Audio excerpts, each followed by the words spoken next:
ஊழியம் பிரியமில்லை அப்படின்னு ஆண்டவர் சொல்லுவாராம்? இல்லையே. ஆதாயத்திற்காக, தொழிலாக அது செய்யும் போது அவருக்கு பிரியம் இல்லை. ஊழியம் எல்லாரும் ஊழியக்காரர்களாக, குமாரன் ஊழியக்காரனாய் காணப்படுறான். நம்மெல்லாம் குமாரர் குமாரத்தின்னு சொன்னால் ஊழியக்காரர்களாய், ஊழியக்காரிகளாய் நம்ம காணப்படுறோம். அது அவருக்கு பிரியம் இல்லையா? பிரியம்.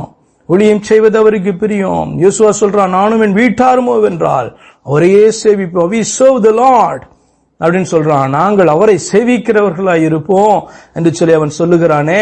மல்கியா 1:10 ஆண்டவர் இப்படி சொல்லுகிறார், உங்களில் எவன் கூலி இல்லாமல் கதவுகளை பூட்டுவான்? தான் ஏற்படுத்தின ஊழியக்காரர்களை பார்த்து அவர் பேசுகிறார். உங்களில் எவன் கூலி இல்லாமல் கதவுகளை பூட்டுவான்? என் பலிபீடத்தின் மேல் அக்கினியை கூலி இல்லாமல் கொளுத்தவும் மாட்டீர்கள். உங்கள் பேரில் எனக்கு பிரியமில்லை என்று சேனைகளின் கர்த்தர் சொல்லுகிறார். உங்கள் கைகளில் உள்ள காணிக்கை எனக்கு உகந்ததல்ல. கவனித்து பாருங்க.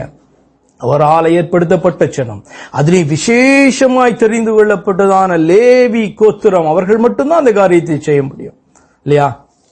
ஆனால் அவர்களோ இந்த நாட்களில் எதற்காய் தன்னை ஏற்படுத்தினார், எதற்காய் நம்மை விசேஷமாய் தெரிந்து கொண்டார் என்பதெல்லாம் மறந்துவிட்டு பாத்தீங்கன்னா, கூலிக்காக வேலை செய்கிறவனை போல புறஜாதியிலிருந்து வருகிறவர்களை கூலி அமர்த்தி அப்படி செய்யறது உண்டு. தேவனுடைய வேலைக்கல்ல, மற்ற காரியங்கள்ல.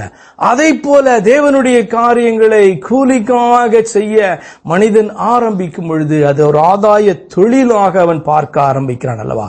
அவனை பார்த்து சொல்ற, உன் ஊழியம் எனக்கு பிரியமில்ல, நீர் என்னை தேடுகிற இந்த விதம் எனக்கு பிரியமில்லை என்று சொல்லி ஆண்டவர் சொல்லுகிறாரே ஒழிய, எல்லா ஜனமும் அவருக்கு பின்பாக அவரை சேவிக்கிற கூட்டமாக மாற வேண்டும் என்று சொல்லி ஆண்டவர் விரும்புகிறார் அல்லவா?